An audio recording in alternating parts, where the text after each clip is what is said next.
Coming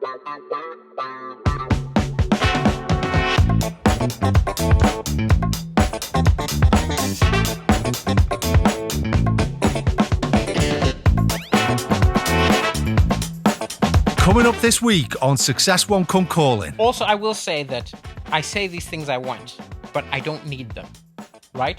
So if you meet me in 5 years and I'm not doing the arenas and I've not got the book in the airport, I'll still be happy because I love what I'm doing. When I was a circuit comedian, I was happy. So I think the main thing is it's great to have the ambition, but also not be crushed and depressed if you don't get it. Hello, friends. Hope you're well. Simon Gibson here. Podcast is called Success Won't Come Calling, and if you want to be better tomorrow than you were today, you have come to the right place. You've just heard a few words from this week's guest, who is Daliso Chaponda. Daliso is a fantastic stand-up comedian. He was originally born in Africa. He lived first in Zambia, then in Malawi before coming to the UK via a number of other countries. He's very well travelled. As well as being a stand-up, Daliso has a radio show called Citizen of Nowhere. So I'm going to be talking a bit more about Daliso later on. But first, I've got SWCC Mission Control. Jacob, how you doing, my friend? Checking in, reporting for duty. Good to see you, man. Likewise. And Stacey is back and in great form. I am. I'm absolutely smashing life today. Good, I'm glad to hear it. No injuries, No injuries, no colds. I haven't got fake COVID. Thank God. Guys, last week then, there was the big Facebook, Instagram, WhatsApp crash. How did you cope for those 6 hours? Well, I was podcasting, so I didn't really notice for too much of it, but... I was absolutely devastated. I didn't know what to do with my life. Like, You admit something. I had you texting me saying, why won't none of me stuff? Admit it, you were one of the ones who rang 999, weren't you? There's an emergency. I can't see what everyone's having for the tea. What service do you require? Something to do after Hollyoaks finishes, please? Oh, well, yeah, it was a bit traumatic. I mean, I'm laughing, but I think what it made clear, wasn't it, was that we're reliant on this technology in the same time in the old days, we were reliant on the post, and thank God it was only 6 hours. I don't want that to happen too often, that's for sure. Do you know what I found funny? I seen it on the news. Didn't they lock themselves out the building because all the systems went down so no one could get back? They're too secure. So... Wow. I don't know if that's a good or a bad thing. You know what? I was kind of disappointed when it came back on because it was quite nice to have no social medias for a few hours, I thought. Well, that's what I mean. You've got to look at it that way, haven't you? I mean, the first thing which came to my mind was, shouldn't we have like a no social media month or something? But I mean, to be fair, there's people who run their businesses on Instagram. Yeah. There's people who really rely on it for communication with doctors and all sorts now. So I think LinkedIn stats went up because I got a good few messages on LinkedIn. Yeah. Everybody was on Twitter, weren't they? And Reddit, LinkedIn. Yeah. So, Mr. Zuckerberg, sort yourself out. So, something else which happened last week was that this man here, he's our Prime Minister here in the UK. He made his first address to the Conservative Party conference, and that is my starter for 10 this week, friends. So, I was really pleased to hear Boris when he started speaking, because what he promised us is that we're moving into an era in the United Kingdom of high salaries, high skills, and low taxation. And that is what you want to hear from your Prime Minister, isn't it? You want to hear that positivity.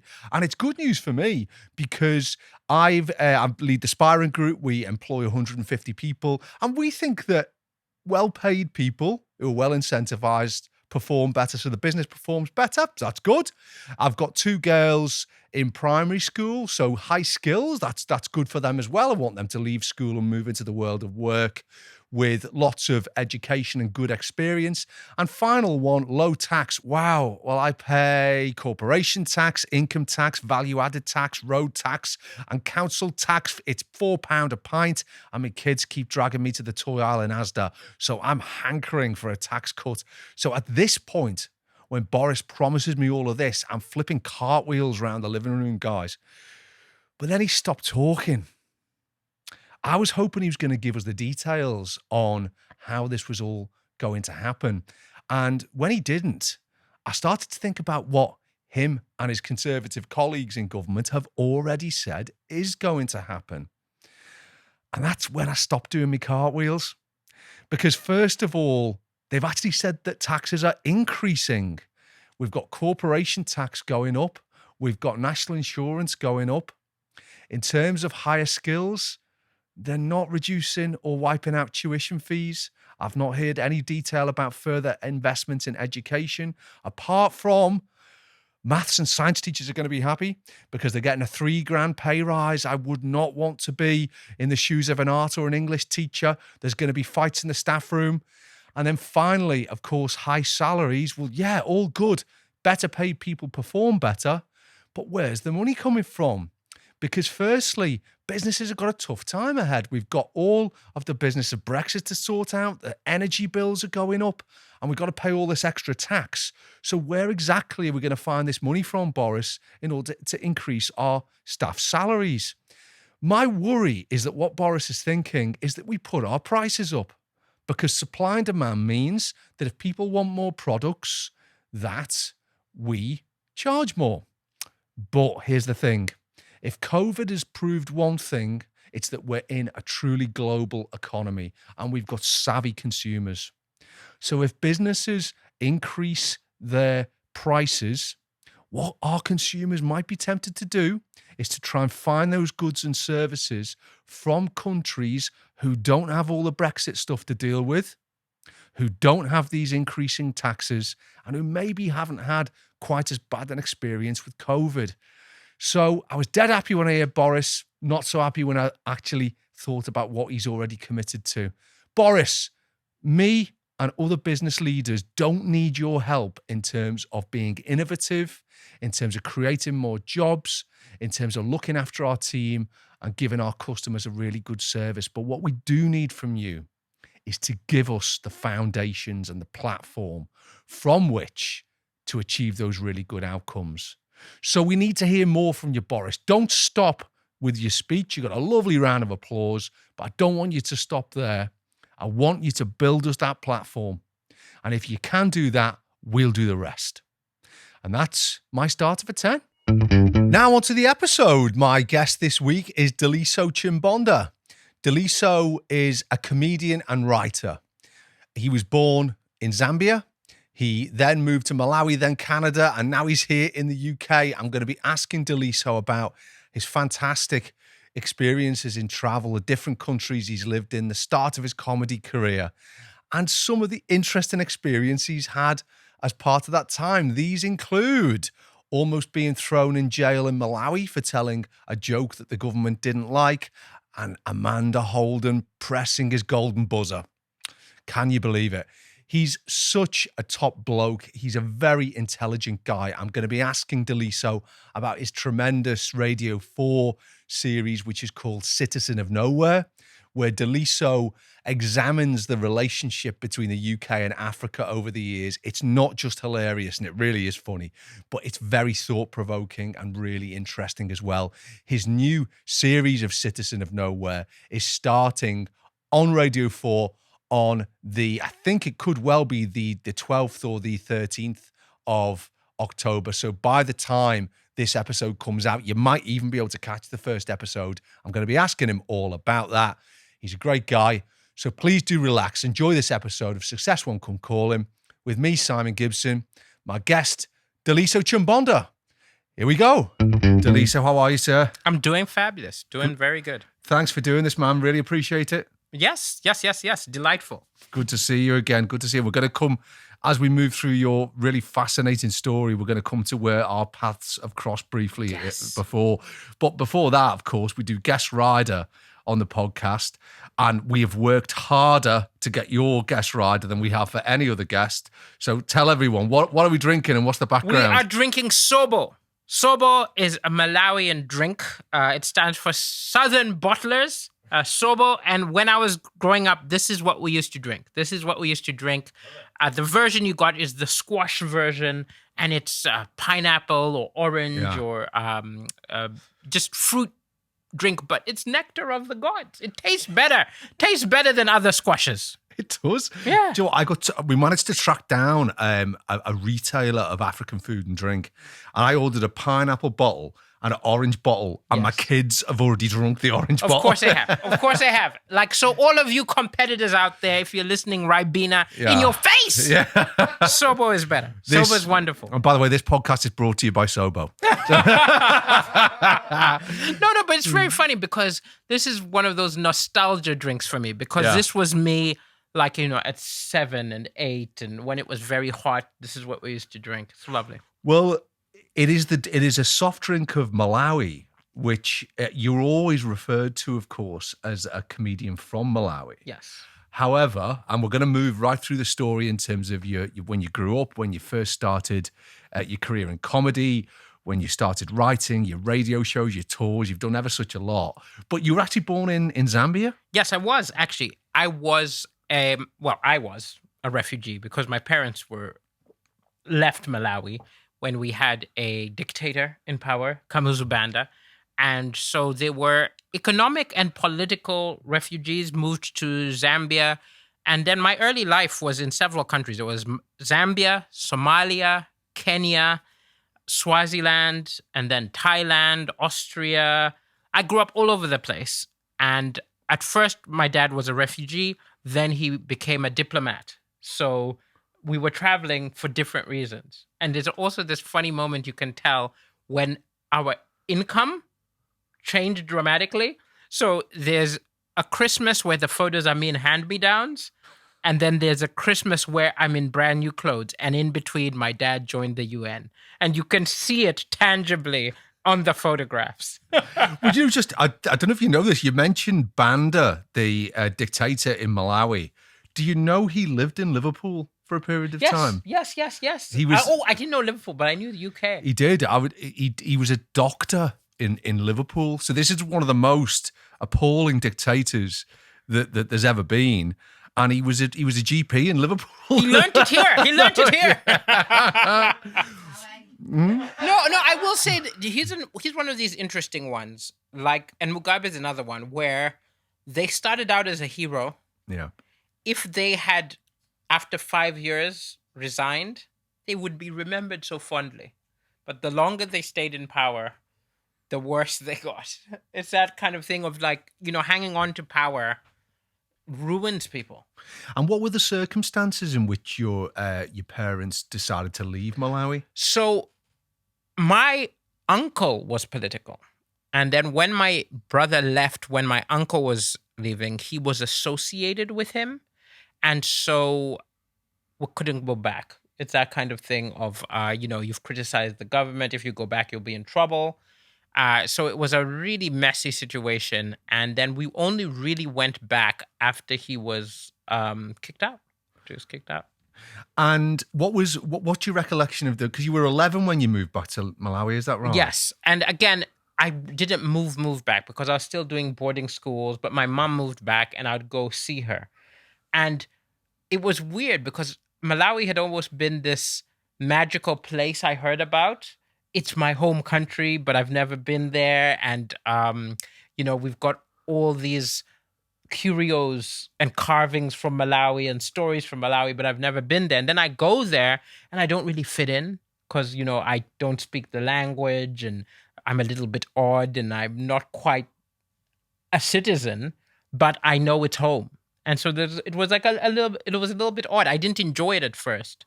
And then as I've grown up, I've found ways to enjoy Malawi. And how did the Malawi which you arrived at compare with the country that your parents left? Have they ever made comparisons? Yes, because I moved in as it was changing. So there were things like when my parents left, miniskirts were banned. It was much more, you couldn't chew in the presence of the president, chew gum. It was very weird, it was much more repressive. And then when I moved back, it was as the new government's coming in, as it's a time of change, so things were loosening up and it was like, post-revolutionary. But at the end of the day, it's still Malawi. It's still Malawi. You can change a little bit, but the core values. People have grown up a certain way. They're going to believe what they believe. And so my parents didn't think it was that different. It is. When we were going to come back to your later experiences in Malawi with your comedy career, Yeah. but I know your dad. He's now a politician. Yes, in yes. Malawi. And So- he's been in the government, hasn't he? Yeah, so before? my dad retired from the UN, and he was one of those people who couldn't be retired. He would go sit at the lake and get bored. So first he tried to go into real estate, and he was terrible at it. Right? It just wasn't. He's good at organizing things and dealing with people and government. Right? So he was encouraged by people to run for his region. Then he became MP for his region, and then he ended up becoming part of the Malawi government. And currently he's in opposition, but he's still MP for his region. And were you? I mean, I know a lot of your work in comedy is very satirical in terms of the politics and the comparisons between the UK and not just Malawi, Yeah. Africa. Were you interested in politics when you were young? I'll tell you what's interesting is I feel like I'm a different comedian in different countries. In the UK, I think I'm mostly a relationship comedian with a little bit of flavor, a little bit of politics, but I'm not the sort of person who goes and does 20 minutes about Boris. You know what I mean? No. Like he'll come up for a minute, right? But when I'm in Africa, I'm much more political. And I don't know what it is about it, but that's where I talk about the government and what's going on. I think I write by what frustrates me, and maybe the governments in African countries frustrate me more. Here they frustrate me, but my love life frustrates me more, so I end up talking about that. But right, no, very much, I don't try to be political, but when I'm writing, anything that bothers me enters the narrative. And you mentioned earlier about your dad being in the UN, so you travelled a lot when you were young. Well, how did that just work practically? Did you, over the course of a year, were you in different countries? At first, I would travel with them. But then they realized that, I'm not going to have any continuity, not going to have any constant friends. So my parents then put me in boarding school. So then it became I was going to boarding school in Swaziland, and then I would fly to wherever my parents were for my holidays. I went to a fascinating high school, which I think molded my personality. It was started as an anti-apartheid protest school. It was because Swaziland is surrounded by South Africa. A bunch of South African teachers decided to start an integrated school where it's all about protesting apartheid. It got a lot of press, and so Prince Charles, Princess Diana became on the board, right? They visited, and also eventually they joined something called the United World Colleges. So it was this very prestigious school I went to. And I'm so glad I went there because it wasn't just about education. It was also about kind of idealism and stuff. So you couldn't graduate unless you did certain amount of hours of community service. There was a lot of politics there, a lot of talking about apartheid and demonstrating and stuff. It was wonderful. And you went to university in Canada, didn't you? Yes. So how did that all happen? So I don't know if people do it the same here, but what all of us did when you're almost finishing your high school is you apply to all the good schools in the world. And the ones which give you the most money or scholarship, you go there. So I ended up going to Canada with a partial scholarship, very small scholarship, but my parents, paying the rest. And that was why. It was literally, these are the ones who've accepted me. That's the one which is most financially viable. Let's go. Isn't it wonderful that there was a days where engaging in further education could be financially viable? No, it wasn't financially viable. I mean, like, again, my dad worked for the UN, and I had a scholarship. So between the two of those, it was very expensive, very, very expensive. If it had been no scholarship and my dad had like a less lucrative job, it wouldn't have been possible. And I would have gone, but I still would have gone to university. It just would have been of the ones who accepted me would be like, okay, let's go to that one. Yeah. You know what I mean? So, were you doing computer programming? Yes. So again, this was a big fight with my family because I'd already discovered that I loved creativity. I wanted to be an author, right? And I was actually accepted and had a scholarship at the Philadelphia School of the Arts. And that's where I wanted to go. And I remember the day the McGill University envelope arrived. I felt this dread because I was like, if they see that I've been accepted at this for computer programming, there's no way I'm going to that Philadelphia School of the Art. And I thought of just destroying the acceptance, but I didn't. And so I showed my parents. And then again, that was the end of the School of the Arts dream. And I ended up going to do computer programming with an English literature minor.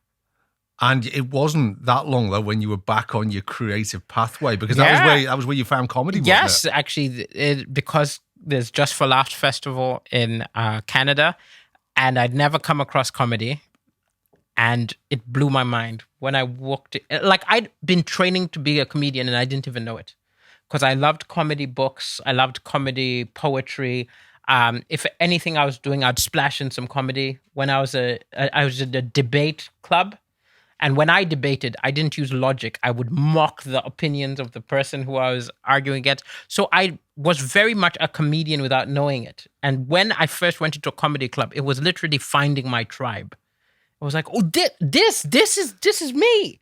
So the first week I went to comedy, the next week I was doing an open mic. And is the way comedy is organized in Canada similar to elsewhere, where you've got your open mic nights and open spots at clubs and that sort of thing? It is, but there weren't many clubs. I was in Montreal and there were 2 clubs, right? And if you did one, you couldn't do the other one. And so but I didn't want to be a comedian. I loved comedy, but I thought I was doing it like just a hobby, like the way someone does karaoke. So it didn't really matter to me that there wasn't much until a few years in when I was like, oh, I want to do this. And then I realized there wasn't a lot. One of the things I noticed was that you wrote your own show. What I would think was quite early in your career. Very on. I was a nutter. I was definitely a nutter. So early on, I decided that I wanted to do a show, and nobody would put it on. So I said, I will put it on. So I went to the university, and I said, I want to hire the venue. It cost like 1,200 Canadian dollars. I didn't have that money, but I was like, I'll sell tickets. In my head, I was like, oh, I just need 120 people paying $10. And I wrote a show and I did every joke I'd ever written, plus every funny poem, plus a funny rap. I just did everything. The show was called Feed This Black Man. And there were 2 nights. The first night, barely anyone came. And then I panicked. And I was like, oh no, I won't be able to pay them. So what I then do is between the first night and the one a week later, I just went crazy, like just accosting people, giving them flyers. I jumped onto stage after a rap performance at the university, and I grabbed the microphone and just started telling jokes. And they tried to snatch the mic off me, but now a few people had laughed and said, let him keep going. And so I was doing this kind of guerrilla comedy. This is the only kind of behavior you can do when you're 20. There is no way I would do anything as absurd as what I was doing now. But yeah, and between that first day and the second one, I filled it up. I've got to be honest, I'm not letting you leave this room until you do your comedy rap. Comedy rap. I wonder if I remember it. It was so, like the first one I did was called Training for the Ladies. And I won't remember the whole thing, but I used to be the average geek, presence of the ladies, I could not speak. I used to stutter, mumble and mutter. And it's funny, I remember that much. And essentially, the plot is, I'm the geek, and then I'm watching Taboo, and I'm like, oh, let me get some muscles. So I go, and then I get the muscles, and I'm still bad with the ladies. And then I find something else, and I'm still bad with the ladies. And the joke is, I just keep trying. And then how does it end? I get a woman back to my place, and because it's comedy, it all falls apart. That's pretty much what it was. It's like we've led parallel lives, if that's the truth. And the chorus was just training for the ladies. I'm just trying to train for the ladies. But I mean, it's interesting because that diversity in the work so early in your career, I think to some extent has continued to resonate as you've moved along. Yeah. 2006, you came to the UK?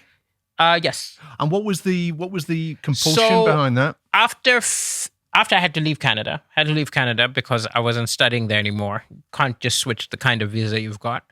I went to Ethiopia for a while, did an internship there, went to South Africa, tried to make it work in the comedy scene there, but it was very fledgling.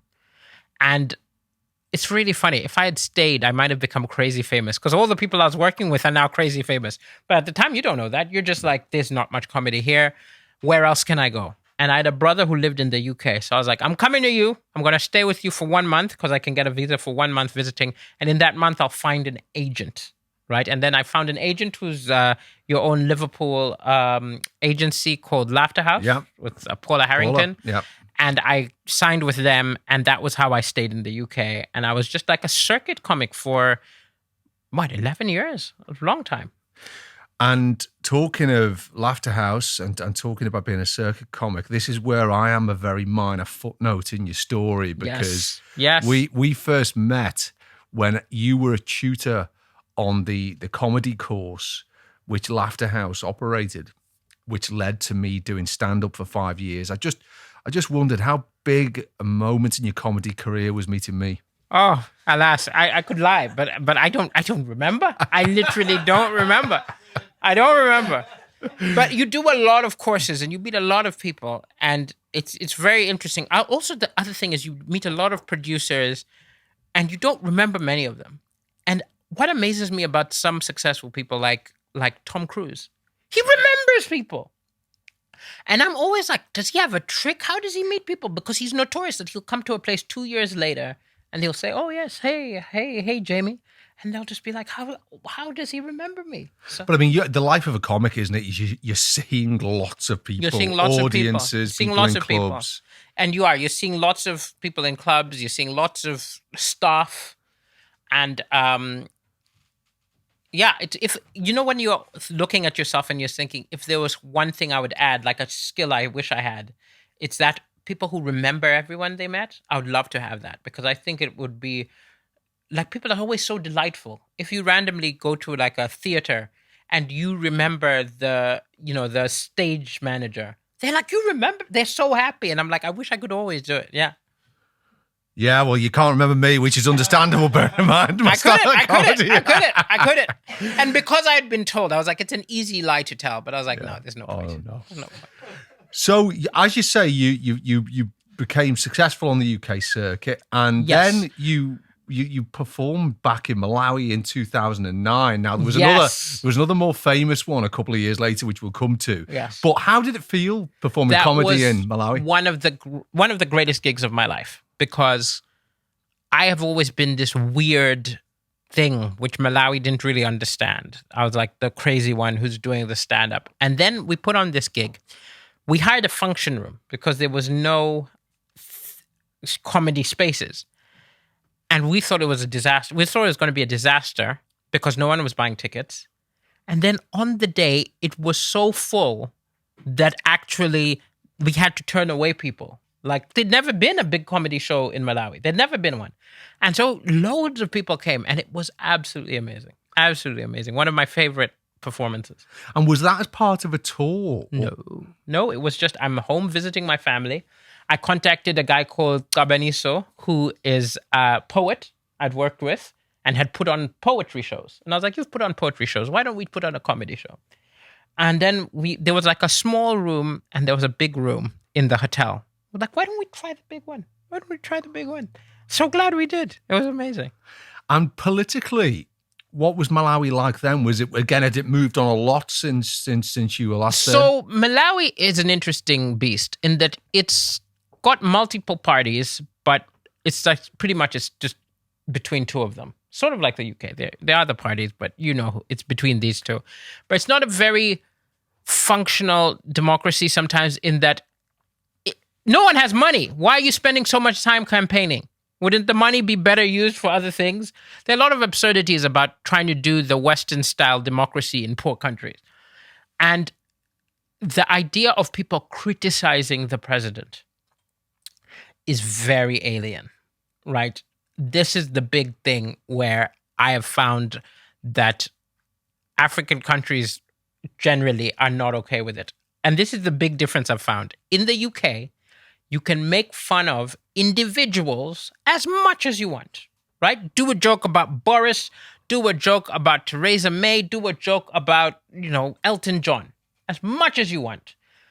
And the place where you will get in trouble or put people off is if you make fun of a group.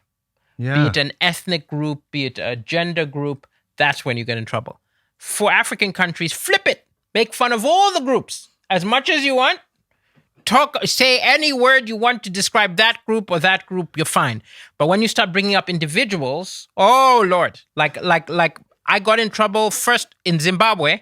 I made fun of a prophet. Okay, a prophet, self-styled prophet called Hubert Angel, who says he can see the future, right? It's very funny to me. So I do. And his wife is also a prophet, right?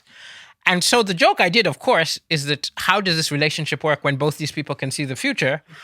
They're having arguments over stuff that's happening next week. It's like you didn't take out next Tuesday. You didn't take out the trash. It's like, oh, you're gonna cheat on me next year. It's kind of ridiculous joke. You're not coming back from the pub till 2 a.m. in 4 weeks. Exactly. Oh, you have no idea. His followers got so angry, started threatening me, and I thought it was just like social media threats. And the organizers of the festival, no, they're like, dude, you need to watch out. These guys will beat you up if they see you. And then Malawi, my dad was in the government, so I thought I'm fine. I can do whatever I want. I did a joke making fun of my dad and making fun of the flag changing because they changed the flag from a rising sun to a full sun, like as a metaphor. And I mocked it because the country was falling apart in some respects. And I was like, shouldn't it be an eclipse, right? And what's interesting is I will actually say I didn't get in trouble for my jokes. I got in trouble for a journalist's interpretation of my jokes. Because what I said is kind of mild and everyone in the room laughed. But if a journalist describes Chaponda criticized the government for the power cuts and has said that there was no humor in it. And it looked like I gave a political speech trying to bring them down.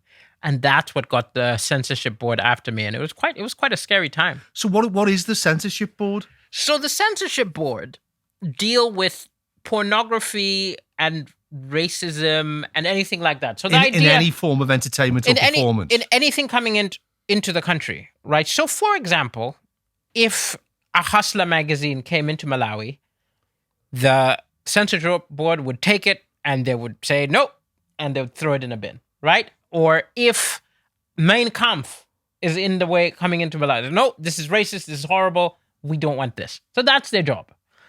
They didn't really know what to do with comedy. I actually spoke with some of them after the show because what happened was I got in trouble. We had a meeting with them, right? And then we invited them to come watch the show, right? Because this isn't really, you're not understanding what's going on. And they came to the show. I made them part of the show. They enjoyed the show. And then afterwards, it was really interesting. They talked to this guy, Daliso, and they were saying to him, this is very strange for them because if it's like sexuality, right? They see the breasts, they censor the breasts, it's easy. But what do they do when I do a joke about breasts? Or if something's making fun of a racial group, they're like, oh, this is racist, that's whatever. But what do they do if I'm doing a joke about Indians and the Indians in the room are laughing? Comedy is like a weird place where it's very hard for censors to understand what to do with it. And they even said that they're going to use my show as a guideline for future comedy shows. So that was what happened there. Just before, I'm really interested in a couple of points you've made there. Yeah. I mean, you made this comparison with the UK insofar as you said that you can mock the individuals in the UK, but you can't make fun of the group, or you can't make comedy about the group. I mean, is that something which when you're writing and performing in the UK, you have to be mindful of? I think it's very interesting because I've noticed a lot of British comics who've not traveled have sometimes said, oh, they're jokes you can't do anymore.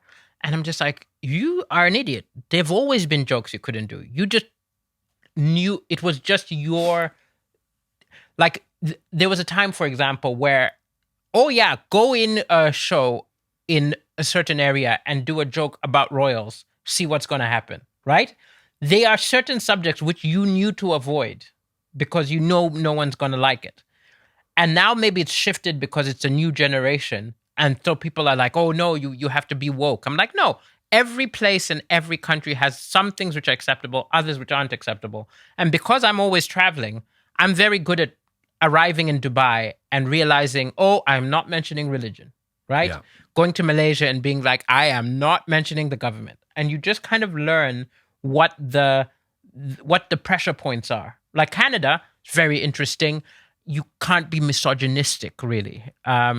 There's, not that you should be anyway, but I'm just saying, like, the UK kind of likes the kind of dickish, dark character. Do you know what I mean? Like, so I would say, like, somebody like Jimmy Carr will do better in the UK than they would do in Canada. He'll do well everywhere, but there's some places which like certain kinds of comedy more than others. So what I've just realized is if I've got an expertise, it's at going to a place and in a few days realizing this is what they want me to talk about here.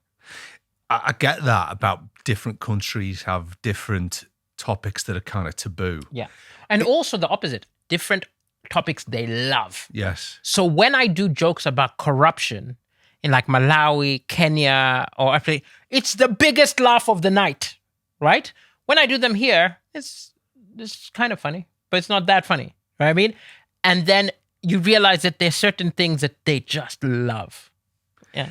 And have you seen any change? Because obviously you've been a comedian in the UK for some years now. There's this perception, I always think, that society has changed in perhaps the last 5 years, where there's this real sensitivity. I mean, you mentioned woke. I mean, I disagree. I disagree because I think there's always change and there's always been things you can't say and things you can say, right? And it's just changed. Yeah. Like, for example, right? So yes, now you can't make fun of somebody. You can't necessarily do a joke about homosexuality, right? But go back 30 years, you couldn't be homosexual and out. You'd have to hide it, right? And so it's like, I kind of prefer this thing which you can't say as opposed to that one where you couldn't. There's always been things. It's just constantly shifting. And I think some things are better and some things are worse. But the only constant is change.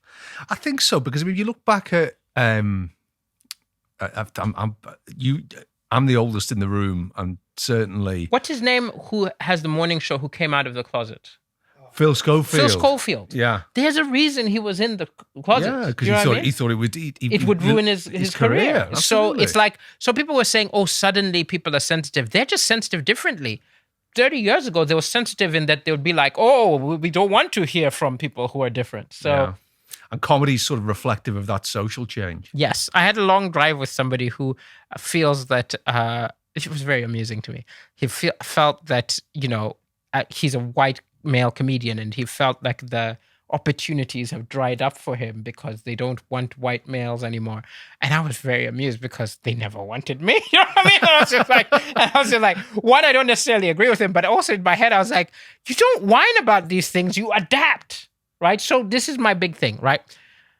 Very early on, I realized that, okay, this is not necessarily the case anymore, but like, let's go back 10 years. The panel shows would have maximum one brown person, right? You don't whine and complain about it. You think to yourself, how am I that brown person they choose? And that's very much how my parents brought me up. It's that the world isn't fair. Of course the world isn't fair. Why did you expect it to be fair? Okay? You're going to be prejudiced against because you're black, because you're short, because you don't look like, Brad Pitt. There's so many things which are going to make your life harder. So you have to work twice as hard as the pretty person, as the white person, as whatever, all the things others. And so I just accepted the world isn't fair. Let me work right for 6 hours to get where they get, right? You have to be the A+ student. You can't be the B- student. And it was just funny to me listening to this person who's worried about this. I was like, he was like, I don't know what to tell my kids. And I was like, just tell them to be better. Like, if I accept your premise that it's harder for them now because they're white, just tell them the world isn't fair because you're white. So you're going to have to be A+ students. Well, I mean, this is interesting. Obviously, our podcast is about succeeding through struggle. And you've sort of approach to that, Daliso, is really inspiring because what you're basically saying is that you simply viewed the challenges and the opportunities you had as things to be conquered and things to be grasped. That's very much it. That's very much because I've always sort of said it's better to be realistic than idealistic, right? So if you are in a society where some things are unfair, you adapt. So it's things like, okay, even to this day, there's a much higher chance that the police are going to stop me than other people, right? So if I'm walking down the street and the policeman slows down and asks me, like, what am I doing? Why am I walking around? I answer in a very kind of humble, kind of low status way. I look down and I'm not threatening in any way. And that's because I've adapted to the situation in a way that means that I'm probably going to be left alone, right? Sure. And maybe it's sad that I have to do this, but no, this is reality. We adapt to it. And I think I've always been that way. I mean, I lived with a person who was like, more power to her. She was all about, trying to change the world, going and marching. And she was so idealistic that she didn't necessarily just live in the world she's in. She just yelled at it because it's not fair. And I'm like, but that's not going to change it. No, it's not. And it's what I sometimes want to find out when I hear people who are passionate about social change is what solutions they're driving for. Because I think we can talk about problems. Yes. But unless we're identifying and driving towards the solutions, I think that's when it becomes toxic. Yes. And I also think that I'm also an optimist, and I feel like there's an incremental trend towards the positive, right? In that there are more rights now than they were 50 years ago, right? There's more equality now than there were 50 years ago. There's still a lot of prejudice. There's still a lot of inequality, but I feel like things trend towards the better gradually. So, I think my nieces will have a better run of it than I had. But, I still hear about, there was a time when my niece came home and she felt she was ugly because all the other kids were saying her black skin's ugly and whatever.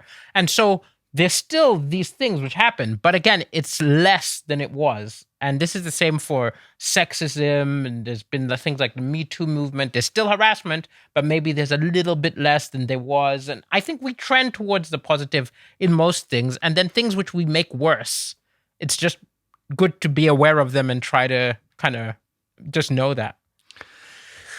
It's rational optimism, isn't it? Yeah, It's about saying things are not perfect by a long way, and we're a long way off a position where we're sort of in a triumphant mode over things like equality. But certainly it's so inspiring to hear that, bearing in mind how widely you've traveled and the different cultures you've been involved in, that you're thinking positively about this country. I very much think positively, but I also think I have an almost delusional faith in my own abilities, right? In that, I'm just like, yeah, the world's fair, but I'll be fine. Yeah. That it's not fair, I'll be fine, right? And it's really funny because I remember my mother was like this. Because maybe I got it from my mother. I remember we were talking about they were considering changing the curriculum because they were looking at it and they were saying that, it's too difficult on kids. And so this was when it was, and my mother was like, I did it. I did well. And that was just she was like, it doesn't need change because, it was difficult, but I managed to do it. It doesn't have to be easy. So, I think I just embraced that. Sorry to interrupt this amazing podcast.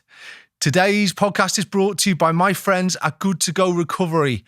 And here it is and it is the ultimate recovery drink. You've got lemon, you've got apple, you've got cherry, and I use Good To Go after I've finished working out. My wife likes it first thing in the morning. And the reason for that is that it's proven to hydrate you faster than water. It's packed with vitamins, electrolytes, and minerals, and it contains no sugar or caffeine. So if you, like me, have parts of the day when you need to reboot your mind or supercharge your body, then Good To Go Recovery is the drink for you. And get this, friends, you can order via their website or their Instagram channels. And if you quote the code SWCC10, you get 10% off all of your orders. Not your first order, but all of your orders. Can you believe it? So that is Good To Go Recovery, which is your ultimate recovery drink.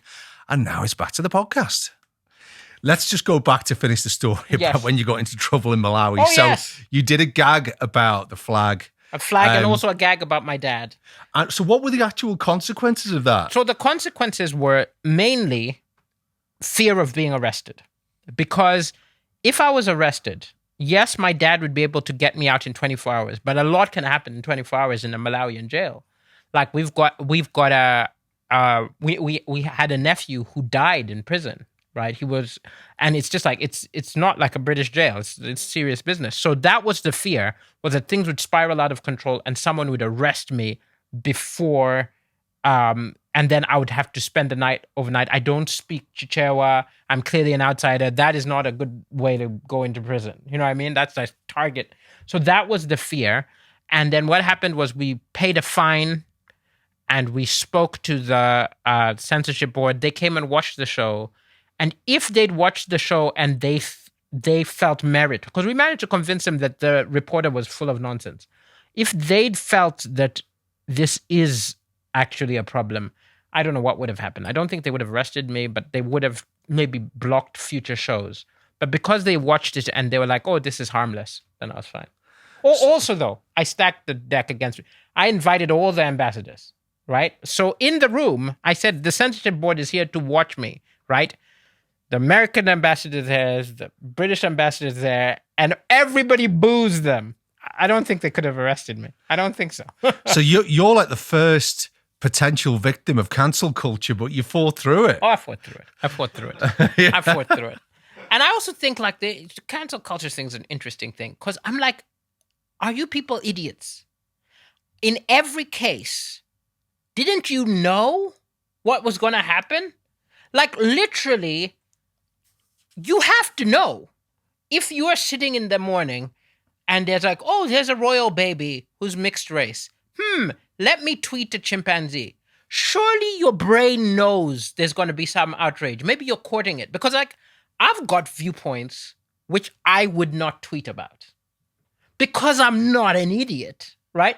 I don't understand people who get in trouble when I'm like, don't you know? Like, are you 7 years old? I don't understand how people don't understand consequences of their actions. It's the same way, like, if I'm on a night out, right? And I just am like, oh, that person is irritating. Let me smash their window and slash their tires. I don't do it because I know the consequences which will happen. They've been very rare the cases where someone's been surprised into being cancelled. Do you know what? It's interesting because the example you're quoting there, I know it's what it means. It was Danny Baker, wasn't it? Danny Baker, yeah. Because he said that this was just a total cock-up from him, that he was making a joke about the way the royal baby was being sort of put in the spotlight. I read I did a whole routine about it. I don't believe him. Do you not? I don't believe him. It doesn't make sense. His argument was if I was a racist, the last thing I would do is post about it on but Twitter. this is my joke was actually the mistake which people make is there's no such thing as a racist. Yeah. Right? Nobody gets up in the morning and kicks a Chinese person, spits on a black person and goes to work. We have racist moments. Sure. Right? So you can be someone who's all for equality, all for, equal pay, but maybe you laugh at some joke which is racially. I think it was a moment where he thought this was funny. Yeah. And maybe if you don't understand, part of what's making you find it funny is the racial element. Yeah. But I don't understand how you can not realize. And I also think sometimes people see more famous people get away with stuff, right? So people will see Jeremy Clarkson, right, do like an N-word little rhyme and not lose his job and be like, oh, I can do that. And be like, no, he was worth millions. You are worth thousands. You are not going to get the same treatment, right? And so there's been a comedian recently, I don't know if you'll air this, but like there's been a comedian recently who got in trouble, Andrew Lawrence again. And it was just one of those ones I was like, before he tweeted, he must have known that it was going to get a lot of like pushback. I know the example you're talking about. Yeah. I actually think this is a dangerous game which some people play because you don't know whether it's going to be that notoriety which gets you a TV show or it's going to be the notoriety which gets you in trouble and cancels everything. And I think a lot of people try to flirt with it, but it's a dangerous game. It is. That's interesting about that balance because, of course, the defense that some come back with is that they're being edgy or that they're being satirical or that they're holding a mirror to prejudice. But there is, I mean, you've got to be a very gifted writer and performer to pull something like that off. Also, that is impossible on Twitter.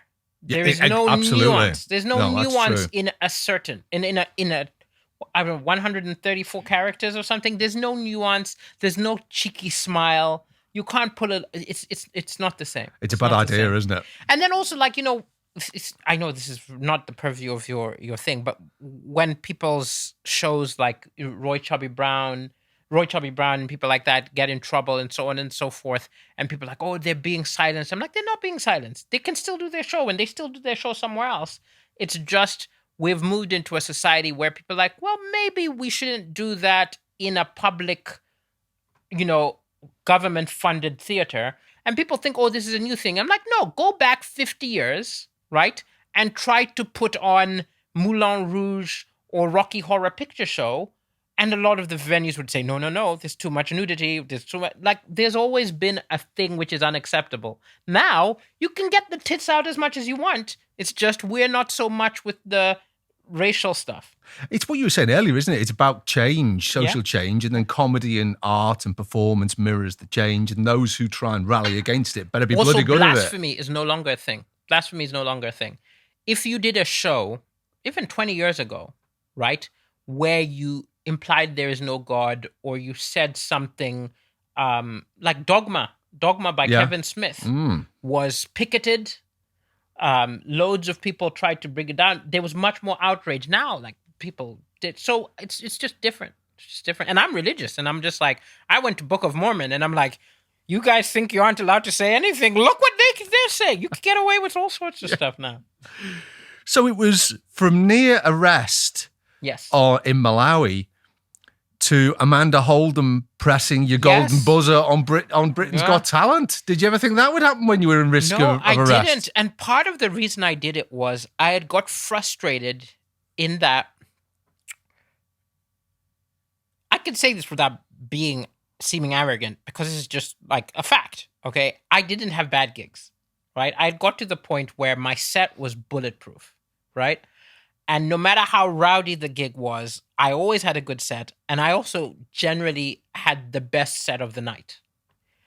So I was like, I'm clearly good at this comedy thing. Just in terms of statistically, all the nights, I don't have bad gigs. And I usually have everyone saying, you're the best. But it's not translated to any television, right? And I've applied to so many things. I've auditioned for things. And my agent got told some ridiculous things. So like Paula was told by some show, which will remain nameless, that they really liked me, but they couldn't have me on the series because they'd already had Fumbi, which is another African act. Or I guess there was a 1 per series quota, right? And I was like, you know what? I hate not knowing why these people don't want me. And I know I'm funny. I was very charmed by the fact that in Britain's Got Talent, if they didn't like you, they would tell you to your face why it wasn't funny. And that's what makes a lot of people not want to do it. That was great to me because I was like, if I make the crowd laugh and they're like, you're not funny, I'd say, but look at that. You know what I mean? Like, so I went in mainly for that and also just to get like a video, a nice professional video I could use to get corporates. I didn't think I'd get that far. I thought I'm good enough that I won't embarrass myself and I'll have a nice clip. But I'm not like a little child who can do some amazing thing. I'm not the sort of person who does really well in this, but I'll have a nice thing. And then I got the buzzer. It blew my mind. Didn't expect it at all. And then my life went crazy. Like literally crazy for that 6 months. It was...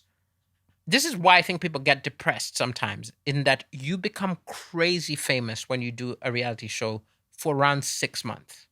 Then you don't go back to how you were before. You don't go into obscurity. You still get recognized by people. You still have a big audience, but you're not that crazy famous anymore. And I think some people miss that and get too attached to that. But I went in, I'm like, I was already in my late 30s. I knew that was going to happen. So I just enjoyed the ride. And well, you did, and that was one of the things I really enjoyed when you were on there, in that you didn't have any element of sort of artistic, sort of, what's the word now, holding you back. You were clearly enjoying yourself. Just enjoying having a ball of a time. And the comedy fraternity can be a little bit bitchy sometimes. Did you get any of that? What's interesting, I had the opposite. I had nothing but support. And I think maybe it's because I had been a circuit comic for a long time. I'm generally very friendly. People were so supportive. There was one person who stopped their show and got everyone in their audience, hey, Daliso's on. We are stopping the show to vote, right? It was so lovely. I got such support from... It was more kind of like, yes, you can do it.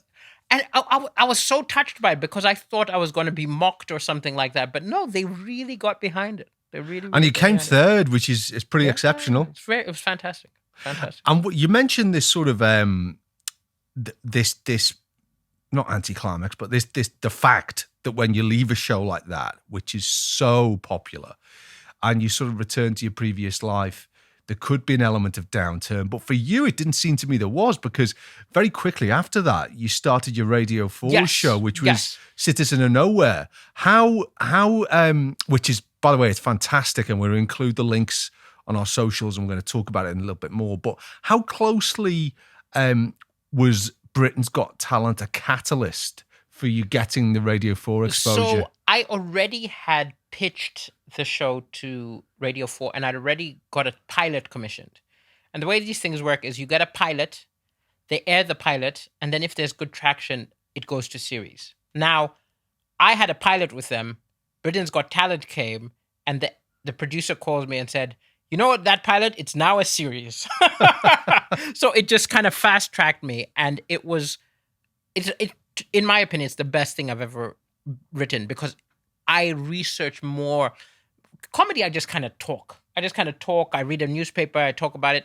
But for Citizen of Nowhere, because it's subjects like slavery and colonialism and stuff, I don't want to get it wrong. So I'll read books and analysis and then write the jokes after it. And so it was very good. Now, I will say that I'm definitely not as famous as I was in 2017 for those 6 months. But I'm still, the difference is this. That year, when I was on tour, right, I was doing 2,000 seaters and I was selling them out. Now I'm doing 400 seaters. I'm very happy to do 400 seaters, but there's a certain level of fame which I'm still chasing, which is that, but you need to have television. You need to, like if I have my own TV show, I'll be back there. Well, let's talk about Citizen of Nowhere. Anyone who hasn't listened to this, I really love the 2 series, and I know that you've just recorded Series 3 coming out on October 12th. October 12th. So we're gonna fast track this episode and make sure that we get it out before then. Yes. Please. In terms of just to set the scene, this is a satirical analysis of the relations between the UK and Africa over the decades. So that's what it was for Series 1 and Series 2. The idea is every episode looks at one really divisive thing between Africa and the UK. And because I'm really not from anywhere, I'm the referee. Because I don't really have a horse in this battle. But for the 3rd series, there's an interesting thing which I mentioned in passing to producers, and I'm really impressed that they acted on it, is I said that I hate the fact that for me to get on a show, they have to put some Africa on it, right? I'm a funny person. I can talk about everything, right? But if I get a call from ITV or Good Morning Britain or something, I know what black thing has happened, right? You know what I mean? It's like I even do a joke about this, like, when Black Lives Matter or something happens and it's a depressing thing, I'm like, I'm going to get a lot of work, right? But it's based on the thing, like, I'm happy to get the call, but I would also just like to get the call. Why don't I get the call? Hey, there's a petrol crisis. We need a comedian to come in and do some jokes. I could do those jokes, but I'm only ever called about black things. And if I'm pitching a show, it has to be Africa versus UK or whatever. And when they actually listened to this, when I talked about it, because I talked about it last year, and the producer actually said, you're right. We, you know what? You should be able to talk about whatever you want. So this series is me talking about whatever I want. It's still got themes. So one episode is about blame. One episode is about tolerance. But it's really just like Daliso analyzing divisive issues and being the referee. But it doesn't necessarily have to be an African issue. Oh, I'm delighted to hear that. Yeah. And I mean, I'm really looking forward to the series because you are on them. I mean, obviously, everything is done in a satirical, comedy-driven manner. But in the first two series, like you say, you tackled some weighty issues, slavery, immigration, these sort of issues. And I mean, what I found so impressive is that as well being funny, you were very rational about things. Yes. You were very solution-driven. You were very realistic. And I think this is where, like, the fact that I've always been, like, I was a debater. I studied history. I studied English literature. I very much am a thesis and argue the thesis kind of person. And so it's an argumentative show suits my skill set. Well, it does. And is it done in front of a live audience? Done in front of a live audience. Yeah. And how does that compare with a comedy audience? It's better. It's better because, again, they're there to see you. They're not paying anything. They're very happy. And they're just very they'll go for it. They'll go wherever you go. But I always record more. So episode 1 of this series is going to be 30 minutes. And I recorded an hour of jokes, right?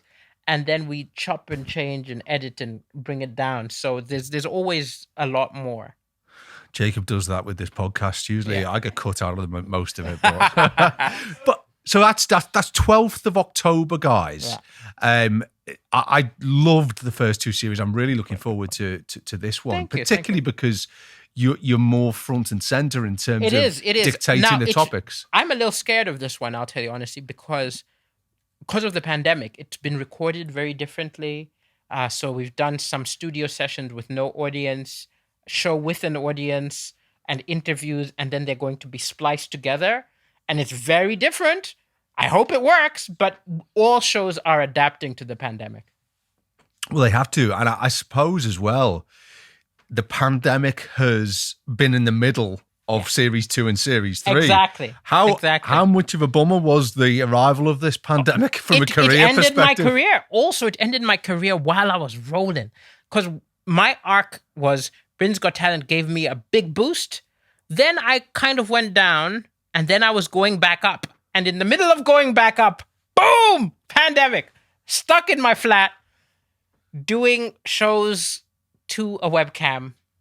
Oh, it was very depressing. Yeah. Very depressing. But it's so good to have it back. You've got me 4 weeks in of finally having a crowd in front of me again. And I missed it so much. It's like the first time. Yeah. Yeah. And you wrote a book as well during lockdown. I wrote a book just to keep myself sane. So I was always a writer first. And then comedy took over. But now that I had no gigs, I was like, what do I do living alone and not go insane? And so I was like, I need a big project. So I wrote a book. It's like a young adult book about a kid who discovers a magical power to pull things out of books. So if she's reading about a banana, she can pull it out. And it's just that kind of Harry Potter-ish, Philip Pullman, Northern Lights, kind of just a child adventure magical tale. And because it's me writing it, it's probably funnier. And have you got a date for release of that as of yet? I've got an agent who I'm working with, and the timeline, hopefully, is by end of next year it will be out. But you can never really fully control these things. But that's the aim. That's the aim. Okay. It must be. Is it competitive getting books published? Well, right now there is a lot of demand. There's a lot of demand. So I'm hoping that, and also young adult is actually a boom. Part of the reason I chose it is young adult has been booming, right, in terms of genres. Yeah, because kids read. They do. Kids read, and I feel like Harry Potter opened a door to a lot of young people, and now they're like, what next? What do I read next? And that age group is, for many years, has been doing much better in sales than other age groups. And you've got. I mistakenly thought your national tour was all next year, but you've already started it. We've already started. Tomorrow, I'm doing Crawley. I'm doing all sorts of stuff, and they're all scattered around because the way it worked was it was all booked in. The pandemic messed it up. Then I'm not super famous. Now, if you're super famous, you go to the theaters and say, I want that date and that date and that date, and they give it to you. I'm at that level where they want me, but it's more like, I want to perform, and they're like, we'll give you this day. So it's all scattered. It's like I'm doing some one week, then I'm doing 2 the next week, but it's all happening. If people go to africancomedian.com, they'll find out when I'm seeing them. But it's so badly planned in terms of like, I'm up in Glasgow, then I'm down in Brighton. What kind of planning is this? But, I'm just happy to perform. I bet you are. And let's just have a think about that then, because you've got your tour, you've got your new Radio 4 program, you've got your book, you've got lots more gigging. I'm a bit of a workaholic. Yeah. Right? I'm a bit of a workaholic. I mean, like, I always find this out when I'm in a relationship. Like, I work too much, right? But I love my job. I think part of it is like, I love my job. It's a privilege. And also, I'm very ambitious, right? I want the arenas, right? I want the arenas. And when you're in an airport and they have a few books on the shelf in the bookstore, I want to be one of those, right? I don't want to just be the one you have to. I want the random one which is in the airports. So between wanting the arenas and wanting that and wanting a TV show, I got to work to get there. And our podcast is all about success through struggle. Yeah. And I mean, what you've achieved, Daliso, is mind-blowing. And the projects you've got in the pipeline and that ambition and positivity you've got has clearly got you this far. Also, I will say that I say these things I want, but I don't need them, right? So if you meet me in 5 years and I'm not doing the arenas and I've not got the book in the airport, I'll still be happy because I love what I'm doing. When I was a circuit comedian, I was happy. So I think the main thing is it's great to have the ambition, but also not be crushed and depressed if you don't get it. Well, that's right. You've got to have the ambition, but it does no good beating yourself up if things take 10 years rather than 5 years. Exactly right. And in fact, there could be some positives in that. There is a big positive, that I got my successful break when I was in my 30s.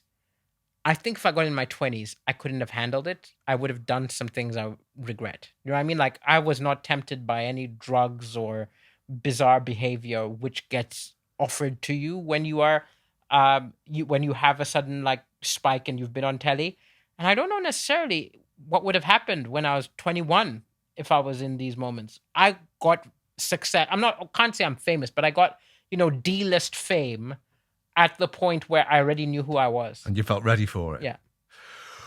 Man, thank you so much for coming on our podcast. It's been you. such a pleasure seeing you again. Such a pleasure to hear your story and to hear about your plans for the future. I'm really looking forward to Citizen of Nowhere. That's on Radio 4.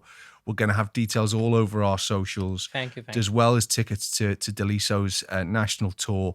Best of luck with all of those. Best of luck with the book as well. Thank you. It's been an absolute pleasure having your company, Daliso. I've really enjoyed the Sobo. And yes, we're drinking Sobo. Thank you for coming on, Daliso Chaponda. Thank you. Oh, thank you, man. It was amazing. Delightful. That was really good.